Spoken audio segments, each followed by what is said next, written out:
everybody, I'm Bree the Plant Lady, and it's time yet again to count down my top favorite plants for the month of February.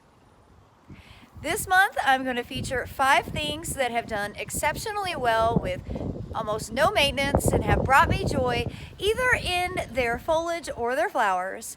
And today's featured plant is one that frequently gets mistaken for forsythia. This beautiful yellow flower is actually Jasminum nudiflorum, a wonderful low-maintenance winter blooming shrub. Jasminum nudiflorum, or winter jasmine, is a kind of large sprawly shrub that is totally deciduous and blooms on bare branches. And it's completely normal for it to flower in the middle of winter. This year it actually started in early January, and then with colder weather it kind of slowed down, and that's why I have such nice blooms now in the end of February. They're wonderful as cuts. You can just, trim the branches down to whatever size and put them in flower arrangements. And overall, this plant doesn't really have any disease, insect, or animal issues, which is always a bonus. However, in saying that, you do have to be prepared that it has the ability to root in and sucker around. Now, the kitties love this shrub because they can burrow into it and kind of hide from everybody and take naps. And Jasminum nudiflorum is best in bright exposure. I've seen it grown in part shade, but here I have it sited in full sun. And believe it or not, this was actually planted as a 1-gallon pot.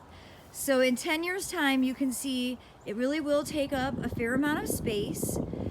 And I think the main thing is just to be prepared that it's going to sort of colonize, and you're best to put it in a place where you can just allow it to do that. Otherwise, you're going to be at odds with it in the sense of trying to manage this as a neat and tidy small plant is probably unrealistic.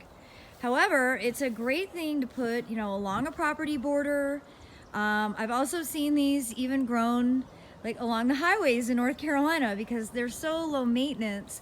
They really don't need supplemental water. I never even give this any additional fertilizer. Of course, it wants to be planted in moist, well-drained soil. Just kind of a generic way for saying add organic matter to your native soil. All plants appreciate that. And overall, I was introduced to this when I first came to North Carolina as an intern way back in 2000, and I'd never seen anything like it, having come from Zone 5. And ever since then, I have appreciated and valued the beautiful winter flowers of Jasminum nudiflorum. Well, I hope you'll be inspired to look up Jasminum nudiflorum and learn more about it. And be sure to tune in tomorrow for my next top 5 February plant pick. Thanks for watching, everybody.